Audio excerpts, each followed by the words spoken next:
तीसरा प्रेमी के लाइब्रेरी बताओ तो नहीं का प्रेमिका आवत या नहीं हो प्रेमिका से भेंट हो जाता तब प्रेमी ओकर से कहता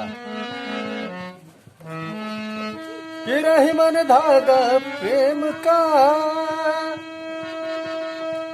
हर मत तोड़ो चटका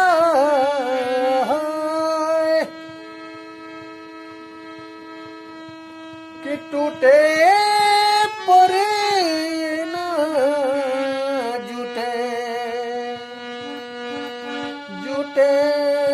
दाग पड़ी जाए। कहा था प्रेम का से क्या बोलला पे बोलत नहीं खूब फिर जाके ससुरारी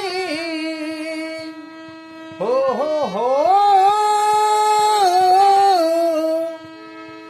फिर जाके ससुरारी बदल गई लुका हो फिर जाके ससुरारी संभल गई लुका हो बदल गई लुका हो बदल गई लुका हो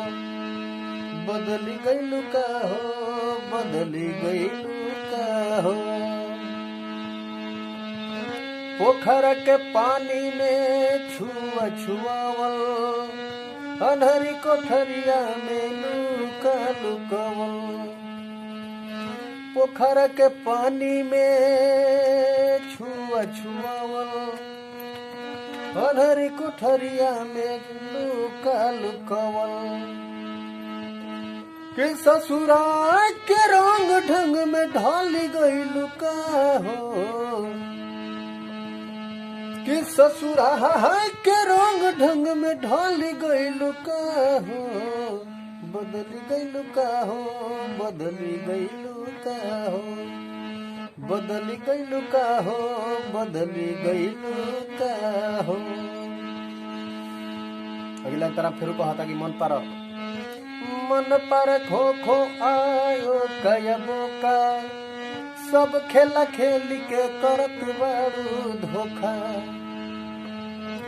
मन पर खो खो आयो कयबो का सब खेला खेल के करत बारू धोखा कि रस में के गुर लेखा कि रस में के गुर लेखा गली गई लुका हो बदली गई लुका हो बदली गई लुका हो बदली गई लुका हो बदली गई लुका हो। अंतिम अंतरा में कहता कि पहले हो कैलू अब कर तरुमाना तोहरे वियोग मरी गई है दीवाना पहले हो कैलू अब कर तरुमाना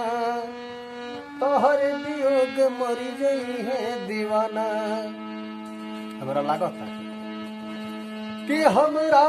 से शायद जबल गई लुका हो ये हमरा से शायद जबल गई लुका हो बदल गई लुका हो बदल गई लुका हो बदल गई लुका हो बदल गई लुका हो बदल गई लुका हो बदल गई लुका हो बदल गई लुका